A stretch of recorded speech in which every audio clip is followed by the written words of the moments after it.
All right, Math 250B students, I hope that things are going well for you this weekend. We've got a test coming up on Wednesday, and I thought to help you kind of get on top of this material faster so you don't have to wait for me all the way until Monday with limited time to study, that I would put up a little video to help you with 5.1. You also have some homework to be doing from 5.1, so if I go through this with you here, then maybe you can kind of watch this. It really will help you with the homework. So even though it takes a little time to watch a video, I think it'll save time and make your homework experience a little bit more pleasant and more efficient. So hopefully this will end up being a good thing. I'll try to keep it simple. Most of this is going to be examples anyway. But the idea is we're talking about linear transformations, and this is in section 5.1 of the book.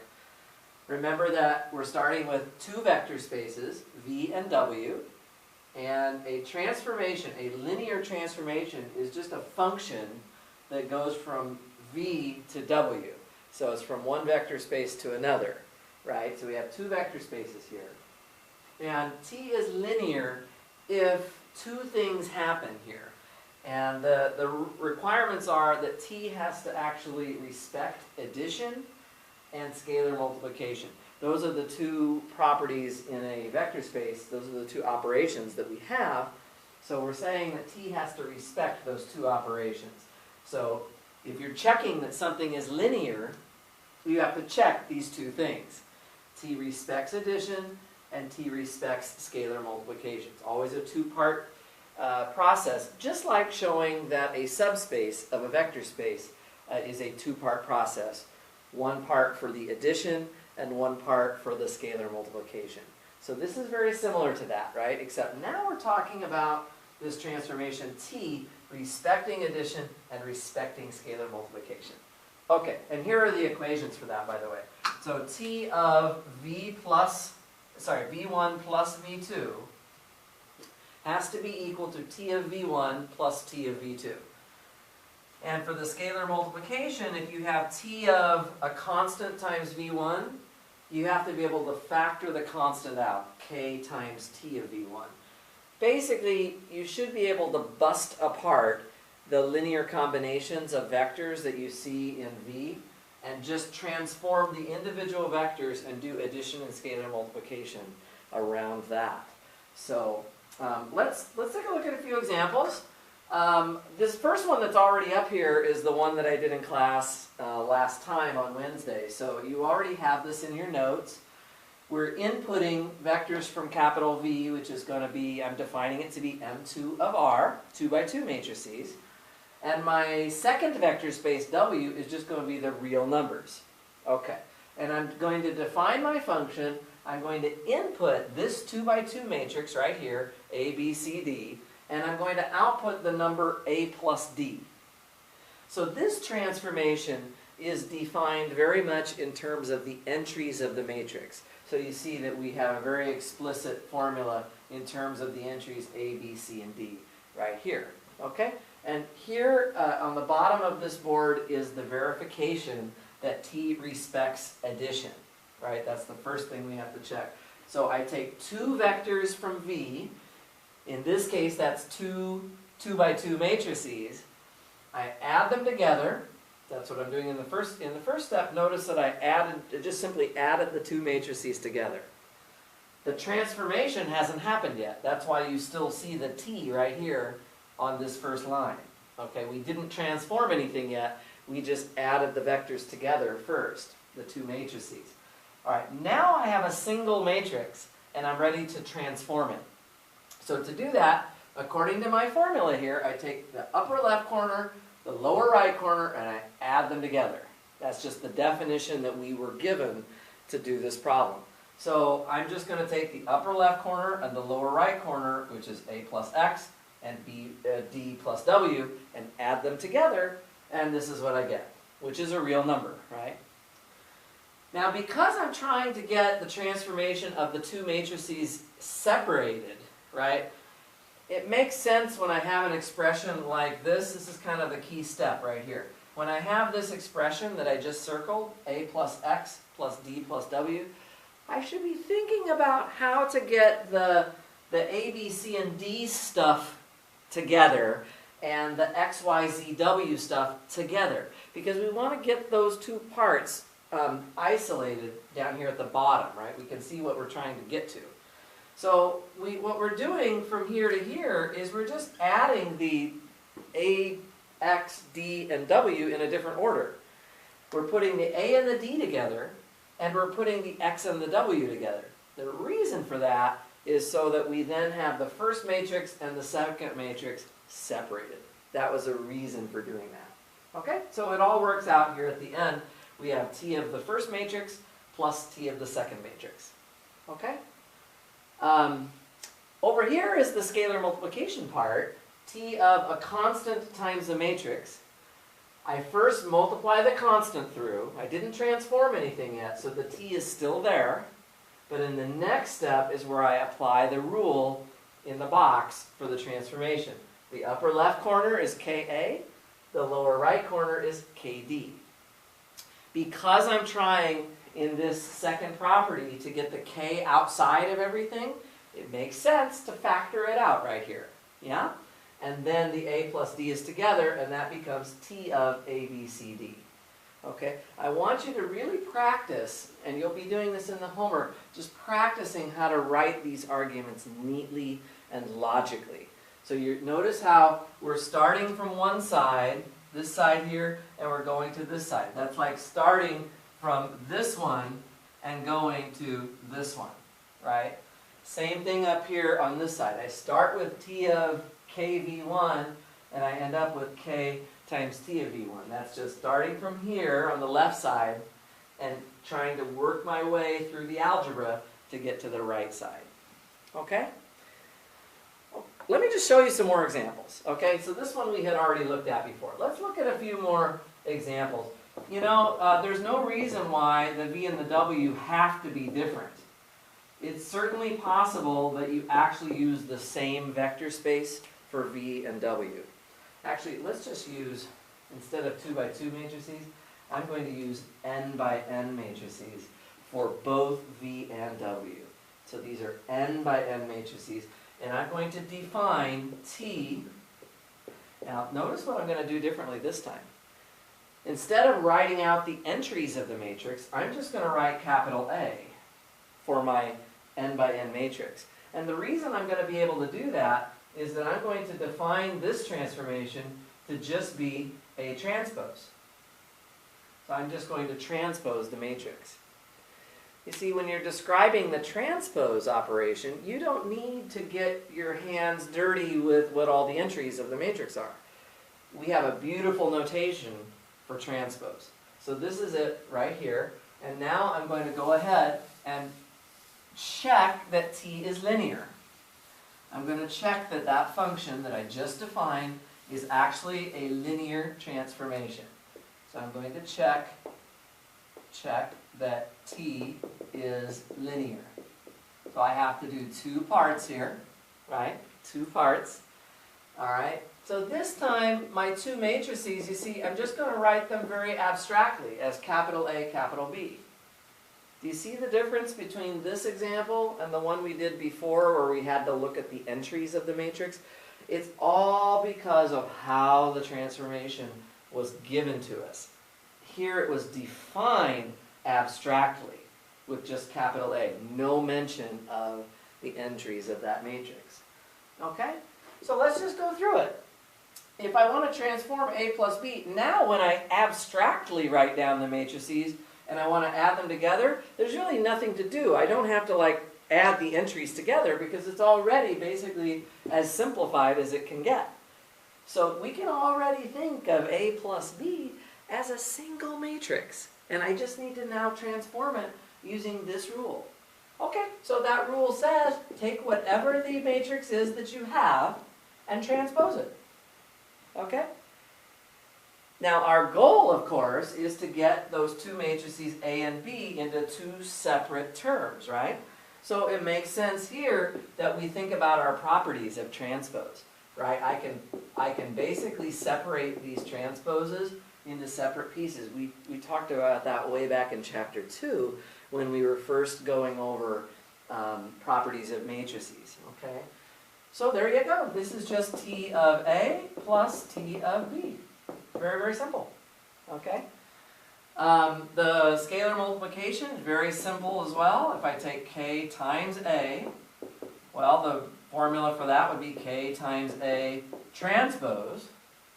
And I can always pull a constant out and do the transpose of the matrix first and then scale it through by K.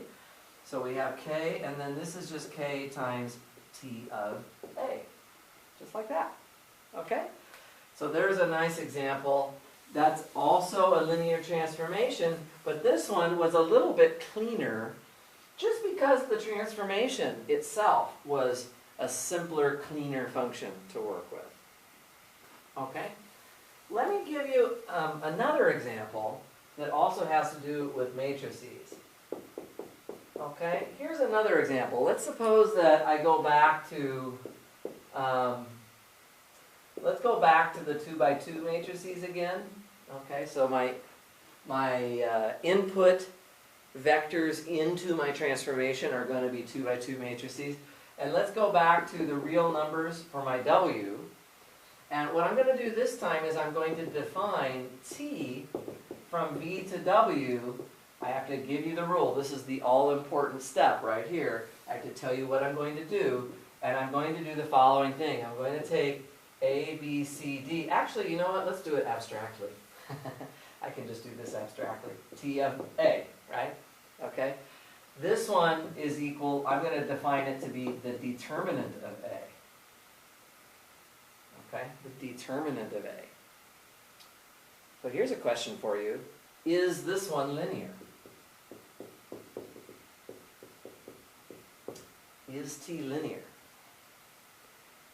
Well, of course, T of A plus B, I'm kind of following the model here. If I look at the first part, T of A plus B would just be the determinant of A plus B, right? Is that the same thing as the determinant of A plus the determinant of B? I mean, your goal, after all, would be to split them apart. Because then you would have T of A plus T of B. And that would be showing that T respects addition. But I hope that you guys remember, and we did some group work on this, that this does not work. This key step right here is not true, right? Matrices do not respect addition when you take their determinants. Okay, so I think we've done examples of this before. I'll write one down really quickly just to remind you. Right? If you take, for example, this matrix, when something is not true, I just have to give you one example to kind of show you why it's not true. So suppose I give you this example. Here's A and here's B, right? If you look at A plus B, you actually have the identity matrix. And of course the determinant of that is 1, right? So if you take A plus B, you're going to get 1 for the determinant. But if I do the determinants separately, right, you can just very easily see that you do not get 1 when you add them together. Okay? So the answer is no. This transformation is not linear. T is not a linear transformation. And in fact, we don't even have to talk about the scalar multiplication. It's kind of like all the other things we've talked about with these axioms and rules. If one of the rules is not true, after I show why it's not true, I don't have to check any of the other rules. Okay, so that makes things very, very easy. Okay, so this is not a linear transformation. Okay. Let's see, I'm going to show you a few more examples. Of course, we can do polynomials. Maybe I should do something with polynomials here. All right. Let's take V to be P4 of R. And let's take W to be P3 of R. Okay? So then I can define T from V to W. I'm going to give you this definition, and here it is.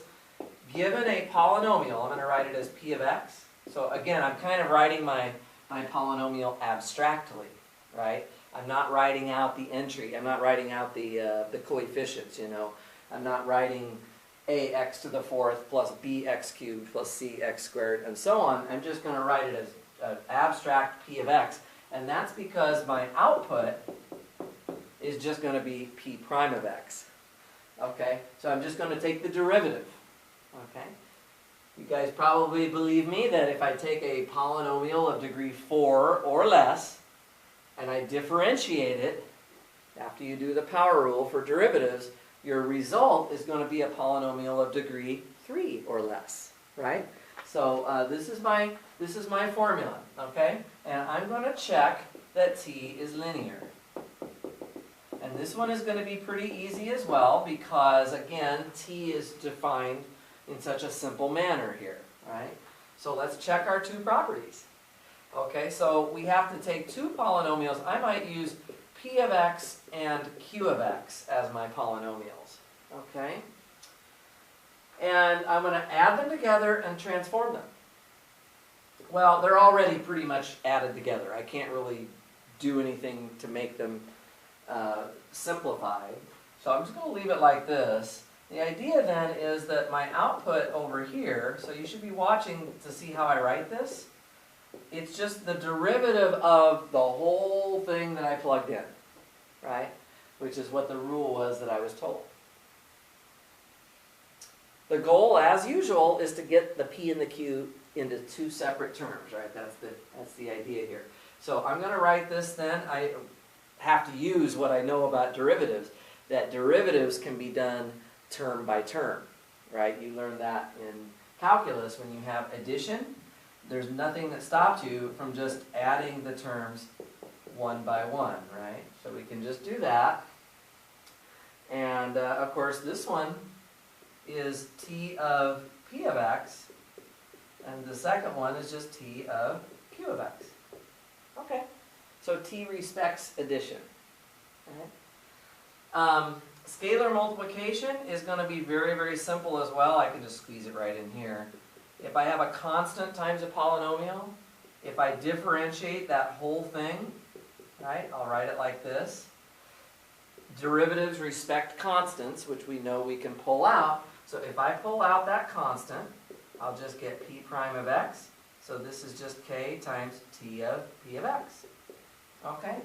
So differentiation is linear, right? It respects addition, it respects scalar multiplication. So that's a really, really nice example. Okay. I think I have another example. This next one is really important. Really, really important one. So watch this one closely, okay? Here's what we're going to do for the next example. All right? Before we do anything, we're going to just fix a specific matrix.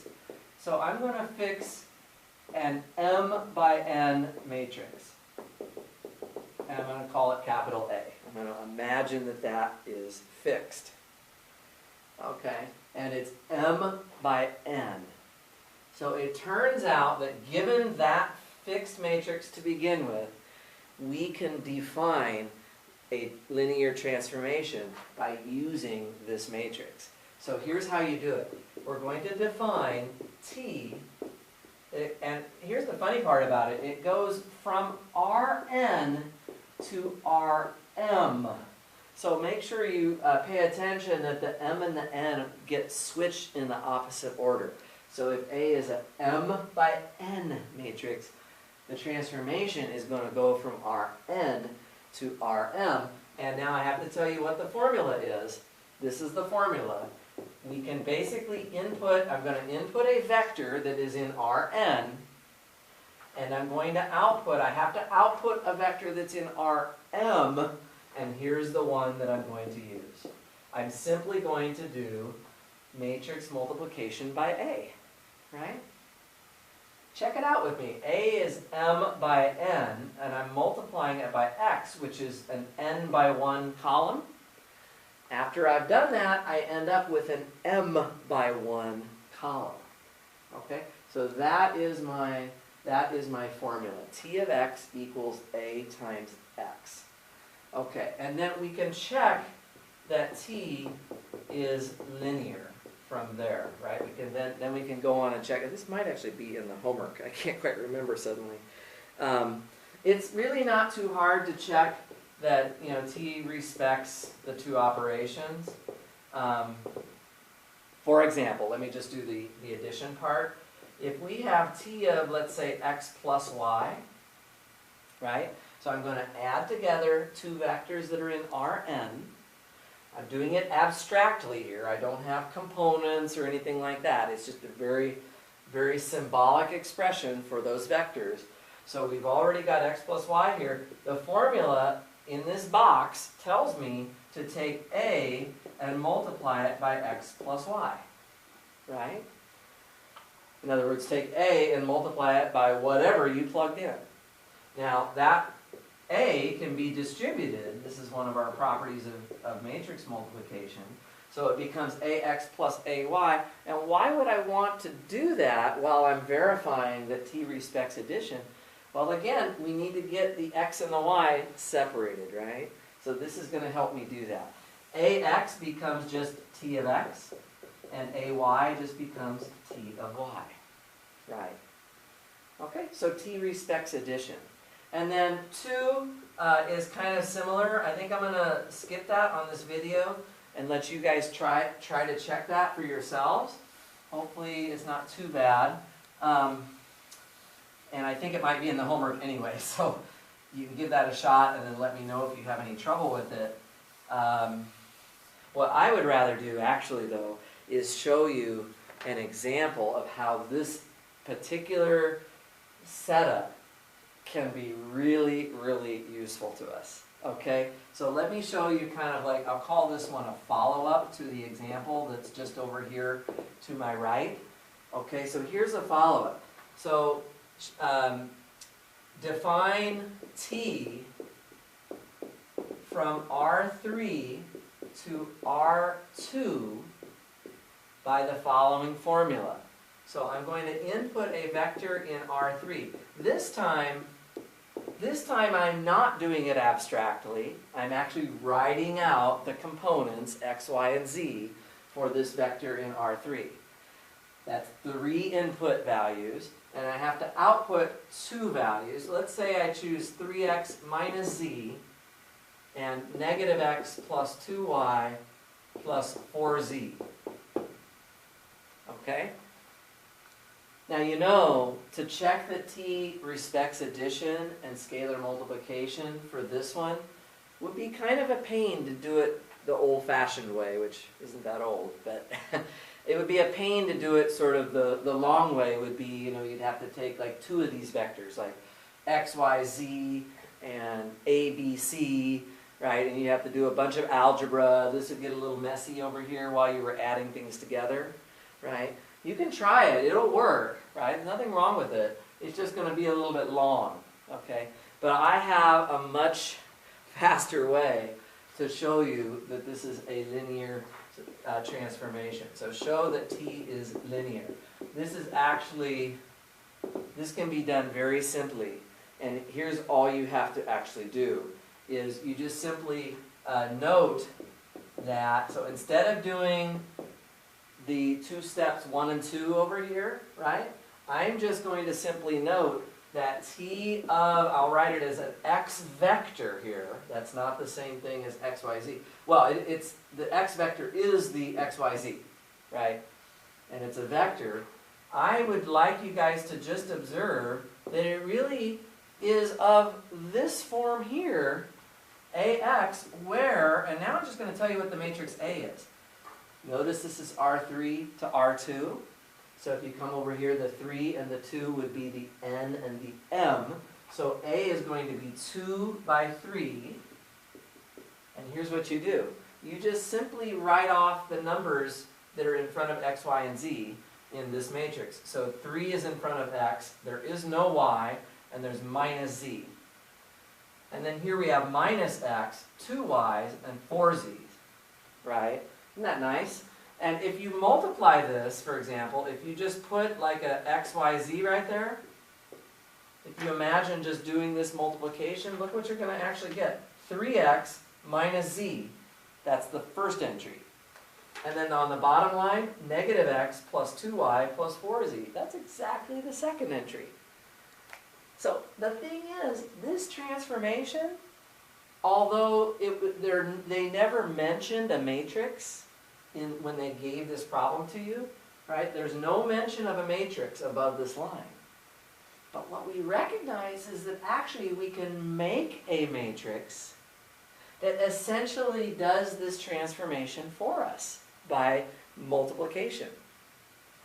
And if we have that situation, basically this kind of a situation with this type of transformation, it's always linear. So you can use that as your justification. Instead of doing a long, messy two-step process, right? In this case, I'm not saying you can always avoid the two steps, but in this case, what we can do is just show that T is represented by a matrix. Okay? Now here is the amazing thing. I'm going to go ahead and erase this, but if you need to look back at the video, you can always rewind it a little bit and take another look. Because I want to show you something amazing. I'm not really going to show it to you, I'm just going to tell it to you. Okay? Here it is. All linear transformations. This is really cool. All linear transformations T that go from Rn to Rm, anytime you have Rn to Rm, they have the form given over here. What that means is you don't have to, like, anytime you're given a transformation from Rn to Rm, right? If it's going to be linear, it has to be expressible this way. You should never, for Rn and Rm, you should never have to go back to these two hard steps here. You should be able to always just quote this well-known fact that I'm giving you now, that you can use from now on. That anytime you have a matrix transformation of this nature, it looks like basically like this, we call it a matrix transformation, that it's always linear. Right? For any matrix, that's going to be true. It doesn't matter what the matrix capital A is. So I think that's a pretty cool fact. So, okay, so I've gone through that. I'm getting through a lot of this. Let's see. A couple more little facts and maybe one or two examples. I'm almost done. Okay? Almost done everything that we need. I don't know how long I've been talking. See if I can do this as quickly as possible. Here's a quick little fact. Okay? You remember that when you're checking if something is a subspace, the very first thing that I often suggest that you do is check if the zero vector is part of the subset that you're working with. Because if it's not, then your subset is not a subspace. Right? And then you don't have to go through the checking the closure under addition and scalar multiplication. Turns out that there's something kind of like that for linear transformations too.